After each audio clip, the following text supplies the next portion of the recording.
میرا بس چلے میں مجھے اگر قانون سازی کی اجازت دی جائے تو میں کہوں گا کہ ان کو فوراً لٹکا کے مار دیا جائے. یہ معاشرے کے بدترین ناسور ہیں. ان ظالموں کو جنہوں نے یہ اس طرح سے ریپ کیے ہیں بچیوں کے اور بچیوں کے ساتھ ناانصافی کی ہے اور درندگی کی ہے, اللہ تعالیٰ ان کو عبرت کا نشان بنائے. مفتی طارق مسعود سپیچز کو سبسکرائب کر کے بیل آئیکن پہ ضرور کلک کریں. جزاک اللہ. بسم اللہ الرحمن الرحیم نحمدہ و نصلی علی رسول الکریم. آپ حضرات کو معلوم ہے کہ نیوز چینل پہ بہت ہی بیہودہ قسم کی خبریں آج کل آ رہی ہیں. بچیوں کے ساتھ ریپ کے واقعات, ایک زینب بچی کے ساتھ ہوا, اس کے مجرم کو تو خیر پھانسی دے دی گئی. تو یہ مسلسل کئی بہت عرصے سے اب عنقریب ایک اور بچی کے ساتھ ریپ کا واقعہ ہوا ہے. تو یہ جو ایسے واقعات ہمارے ہاں ہو رہے ہیں, لوگ پریشان ہیں ان کی روک تھام کیسے ہو, مجرموں کو عبرتناک سزا ملے.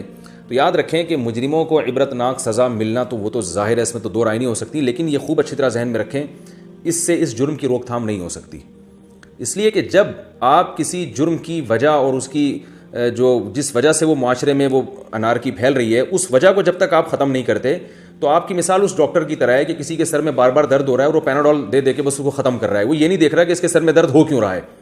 تو جو اصلی طبیب ہے وہ ہمیشہ بیماری کی جڑ تک پہنچنے کی کوشش کرتا ہے. تو یہ واقعات باہر کے ملکوں میں تو بہت زیادہ ہوتے ہیں اور ہوتے رہے ہیں. ان کی کیلکولیشن اگر ہم آپ کو بتائیں تو آپ حیران ہو جائیں گے کہ ان کے یہاں تو ریپ کے واقعات صبح و شام ہوتے ہیں. اسلامی کنٹریز میں یہ واقعات نہ ہونے کے برابر تھے, لیکن یہاں بھی تیزی سے بڑھ رہے ہیں.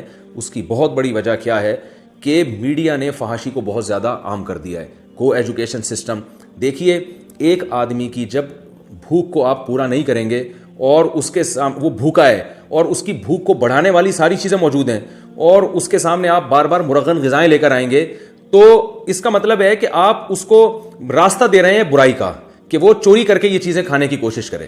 دیکھیں گھر میں کیا ہوتا ہے کہ بچے کو جس چیز سے پرہیز ہوتا ہے تو دسترخوان پہ وہ چیز رکھی نہیں جاتی. بعض بچوں کو ڈاکٹر بتاتے ہیں چاول سے پرہیز ہے, ان کو کھانسی ہے, ان کے ساتھ یہ مسئلہ ہے, ان کو چاول نہ کھلائیں. تو والدین بچوں کی خاطر قربانی دیتے ہیں, اس دن کھانے میں چاول بناتے ہی نہیں ہیں. یہ نہیں کرتے کہ آپ بچے کے سامنے چاول مزے مزے سے لے کے کھا رہے ہیں اور بچے کو منع کر رہے ہیں کہ بیٹا تم نہیں کھاؤ, تمہیں پرہیز ہے. تو بچہ کہے گا نا کہ جب پرہیز تھا تو آپ نے بنایا کیوں, میرے سامنے رکھا کیوں. یہ سمپل سی مثال ہے کہ اللہ نے مرد اور عورت کی طرف ایک دوسرے کی رغبت رکھی ہے, مرد کی عورت کی طرف, عورت کی مرد کی طرف. تو اس کا ایک طریقہ بیان کیا ہے کہ سیکس کو بڑھانے والی اور جو بھی شہوت کو بھڑکانے والی چیزیں, ان تمام چیزوں کو اللہ نے ختم کر دیا. فحش مواد, فحش فلمیں, عورت کو پردے کا حکم دیا, فحش فلموں پہ پابندی لگائی, فحش مواد پہ پابندی لگائی. کو ایجوکیشن سسٹم کا اسلام میں کوئی تصور نہیں ہے. مرد مرد میں رہے گا, لڑکیاں لڑکیوں میں رہیں گی. پھر جب وہ ایک عمر تک پہنچیں گے, ان کے اندر یہ جذبات پیدا ہوں گے, تو اللہ نے والدین کو حکم دیا کہ بالغ ہوتے ان کے نکاح کا انتظام کر دیا جائے. یہ ایک نیچرل طریقہ ہے کسی معاشرے میں حیا کو فروغ دینے کا, اس سے معاشرے میں حیا پھیلتی ہے. لیکن آپ اگر کسی بھی اسٹیپ پہ اس سسٹم کی مخالفت کریں گے تو وہی کچھ ہوگا جو ہو رہا ہے. تو اس کی مخالفت کیسے ہوتی ہے؟ لڑکیوں کو بے پردہ گھومنے کی آپ نے اجازت دے دی, سینما گھروں میں فحش فلمیں لگائی جا رہی ہیں, فحش ڈرامے ٹیلی ویژن پہ دکھائے جا رہے ہیں اور پردے کا کوئی نظام ہی نہیں ہے. ٹین ایجز لڑکوں کو اسکول میں لڑکیوں کے ساتھ بٹھایا جا رہا ہے. تو یہ درندگی, اور پھر جو موویز ہیں فحش قسم کی وہ کھلے عام بک رہی ہیں مارکیٹوں میں, انٹرنیٹ پہ لوگ ڈاؤن لوڈ کر رہے ہیں, دیکھ رہے ہیں. تو اس کا مطلب یہ ہے کہ آپ معاشرے کو خود درندہ بنا رہے ہیں, ہماری حکومتیں خود درندہ بنا رہی ہیں. جو لوگ اسمبلیوں میں پہنچے ہوئے ہیں وہ خود معاشرے کو برائی کی طرف لے کر جا رہے ہیں اور حلال راستوں پر پابندی لگ رہی ہے. نکاح کے بارے میں سخت سے سخت قوانین ہوتے چلے جا رہے ہیں. کہیں قانون بنتا ہے کہ بھئی بالغ لڑکی کو جب تک وہ 18 سال کی نہ ہو جائے نکاح کی اجازت نہیں ہے.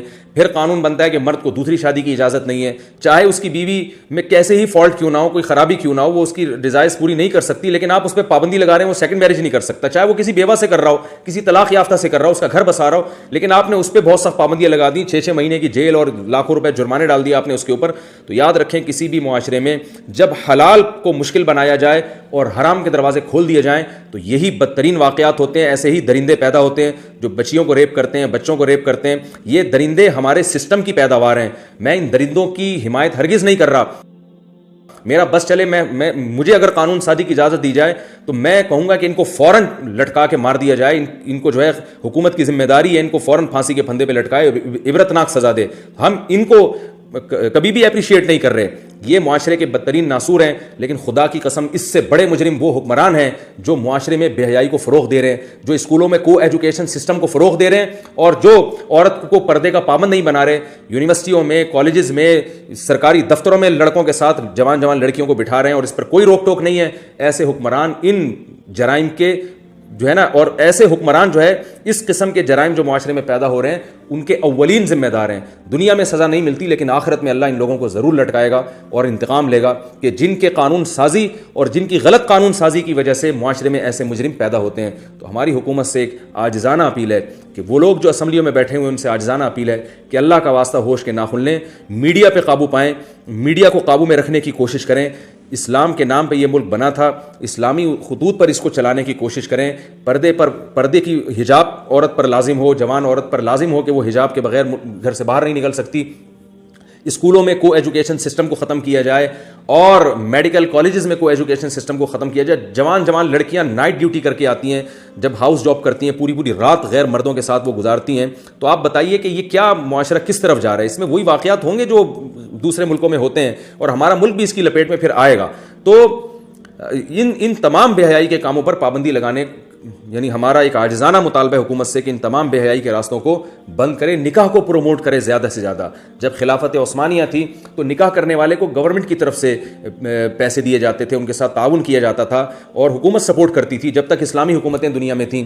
آج نکاح کرنے والے پر تو بڑی سخت پابندیاں ہیں اور اس کے لیے نکاح کو ایک عذاب بنا دیا گیا. لڑکی کے لیے بھی عذاب بنا دیا اور لڑکوں کے لیے بھی عذاب بنا دیا, اور زنا پر کوئی روک ٹھوک نہیں ہے اور زنا کو معاشرے میں پھیلایا جا رہا ہے. تو حکومت سے, اسمبلیوں میں بیٹھے ہوئے لوگوں سے ہماری ایک عاجزانہ درخواست ہے کہ ہوش کے ناخن لیں, کو ایجوکیشن سسٹم کو آپ ملک سے ختم کریں, خواتین کے بے حجاب گھومنے پر پابندی لگائی جائے اور میڈیا کو کنٹرول میں لیا جائے. جس طرح سے ہماری جو اینکرز ہیں ٹیلی ویژن پہ بیٹھ کے بے حیائی کو فروغ دے رہی ہیں, سب نہیں لیکن زیادہ تر تو یہی ہو رہا ہے, ڈراموں پہ ایسے پابندی لگائی جائے جو نوجوانوں کی شہوت کو برانگیختہ کرتے ہیں. ایسی لٹریچر پہ پابندی لگائی جائے تاکہ اس ملک کے جن لوگوں نے اس ملک کے لیے قربانیاں دی ہیں ان کے خون کے ساتھ بھی غداری نہ ہو, بانی پاکستان کے جذبے کے ساتھ بھی غداری نہ ہو اور اللہ کے ساتھ بھی ناانصافی نہ ہو, اللہ کے احکام کی بھی دھجیاں نہ اڑائی جائیں, اور اس ملک جو ہمیں اسلام کے نام پہ ہمیں ملا تھا اس کی شکر گزاری بھی ہو.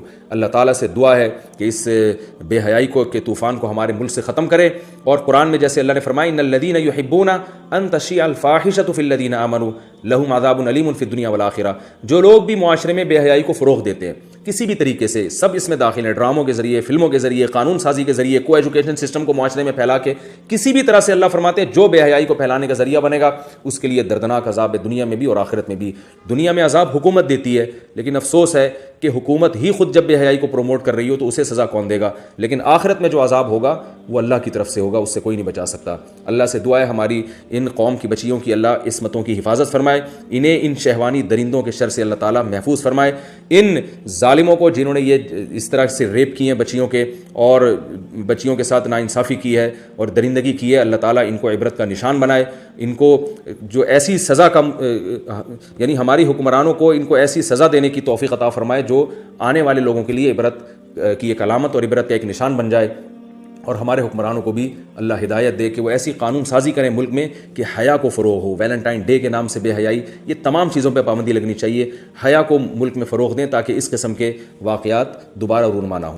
دوسری بات یہ کہ حکومت کی تو ایک ذمہ داری بنتی ہے, ماں باپ کی بھی ذمہ داری بنتی ہے. آج بہت سے والدین اپنی اولاد کی طرف سے اتنے غافل ہیں, خوبصورت بچیوں کو پڑھانے کے لیے ٹیوٹر رکھا ہوا ہے. میں خود ایسے گھروں کو جانتا ہوں کہ ٹین ایجز لڑکیاں ہیں, ان کو پڑھانے کے لیے کوئی ٹیچر آ رہا ہے اور بند کمرے میں بیٹھ کے ان کو ٹیوشن پڑھا رہا ہے. اس کا کیا لگتا ہے کہ وہ آپ کیوں کسی پر اتنا اعتماد کر رہی ہیں؟ ہم تو یہ کہتے ہیں کہ اگر بچی قریب البلوغ ہے, بالغ ہونے والی ہے, تو کسی قاری سے بھی اس کو نہ پڑھایا جائے. اسلام میں پہلے پردہ ہے, بعد میں ساری چیزیں ہیں. قرآن کے احکام پر عمل پہلے ہے, قرآن لفظی اعتبار سے پڑھنا بعد میں ہے. قرآن میں عورت کو پردے کا حکم ہے. جو ٹین ایجز لڑکیاں ہیں پردہ وہاں سے شروع ہو جاتا ہے. علماء کہتے ہیں کہ 10 سال کی بچی کو پردہ کروانا یہ ضروری ہے. ٹھیک ہے, وہ چہرے کے پردے کے احکام تو بعد میں آتے ہیں لیکن اس عمر میں احتیاط ضروری ہے. تو ماں باپ کی ذمہ داری ہے کہ اپنے بچوں کی, اپنی بچیوں کی حفاظت کریں, ان کی نگرانی کریں. ایسے ہی کوئی بھی آ رہا ہے چیز دلانے کے بہانے, ایک بچی کے ساتھ ریپ ہوا تھا, کیا ہوا تھا, کوئی بندہ آیا اور چیز دلانے کے بہانے جو ہے نا اس کو اپنے ساتھ لے گیا اور وہ بچہ چلا گیا. تو ماں باپ کو چاہیے اپنے بچوں کو قابو میں رکھیں. کوئی بھی آ رہا ہے اٹھا کے ان کو کسی بھی لالچ میں لے کے جا رہا ہے, وہ جانے دیتے ہیں ان کو. تو بچوں کی نگرانی ہونی چاہیے. علماء یہاں تک کہتے ہیں کہ بچوں کو کزن کے ساتھ بھی مت سونے دیا جائے. بعض دفعہ سب نہیں ایسے ہوتے, ہمارے ملکوں میں الحمدللہ, ہمارے خاندانوں میں, ملکوں میں, ہماری قوم میں خیر غالب ہے, لیکن ایک گندی مچھلی پورے تالاب کو گندا کر دیتی ہے. تو بعض دفعہ کزنوں میں کوئی ایسی ہوتی ہے یا ایسا ہوتا ہے جو خراب کر دیتا ہے. ماں باپ کہہ رہے ہوتے ہیں کوئی بات نہیں, کزن ہے اس کے ساتھ سونے, تو وہ برائی کی عادت, وہ برائی کی لت لگا دیتا ہے. وہ شریعت نے تو یہاں تک حکم دیا ہے کہ سگے بہن بھائی بھی 10 سال کی عمر کے بعد ایک ساتھ نہیں سو سکتے. اور ایک بستر پہ نہیں سو سکتے. سگوں کے بارے میں یہ احتیاط کا حکم دیا ہے, تو آپ بتائیں جو سگے نہیں ہیں ان کے بارے میں کتنی احتیاط کا حکم ہوگا. بدگمانی کی اجازت نہیں ہے کہ آپ کسی سے خام خامے بدگمان ہیں کہ اس کی نیت, اس کی نظریں غلط ہیں, یہ اجازت نہیں ہے, احتیاط کا حکم ہے. معاملات میں ایک دوسرے سے ایسے ہی معاملہ کیا جائے گا جیسے آپ اس سے بدگمان ہیں. حضرت شیخ الحدیث مولانا زکریا رحمہ اللہ تعالیٰ کا مشہور واقعہ ہے, فرماتے ہیں جب میں بچہ تھا, میں مسجد میں جب نماز پڑھتا نا کسی کے ساتھ کھڑے ہو کر, اگر اگلی نماز میں بھی اسی کے ساتھ کھڑا ہوتا تو میرے والد مجھ سے پوچھتے تھے یہ تمہارا کیا لگتا ہے کہ ظہر میں بھی اسی کے ساتھ تھے, عصر میں بھی اسی کے ساتھ تھے. اتنی نگرانی ہوتی تھی تاکہ کسی بڑی عمر کے آدمی سے دوستی نہ ہونے پائے. تو والدین کو اپنے, حالانکہ وہ زمانہ بڑا خیر کا زمانہ تھا, اب تو بہت زیادہ بےہودگی پھیل گئی ہے, تو والدین کی ذمہ داری بنتی ہے کہ آپ کا اگر کوئی لڑکا ہے, ٹین ایجز بچہ ہے یا بچی ہے یا اس سے بھی کم عمر ہے, تو اگر کوئی بڑا لڑکا اس سے فری ہونے کی کوشش کر رہا ہے تو آپ اس کی نگرانی کریں, اس کو منع کریں کہ بیٹا اپنے جیسے بچوں میں کھیلا کرو, اپنے سے بڑوں سے فری ہونے کی کوشش نہ کیا کرو, کہ تم سے فری ہو رہا ہے تو ہمیں گھر میں آ کے اطلاع دیا کرو. اس طرح سے حکومت کنٹرول نہ کرے, کم از کم والدین اپنی اولاد پہ کنٹرول کریں. اللہ تعالیٰ عمل کی توفیق عطا فرمائے.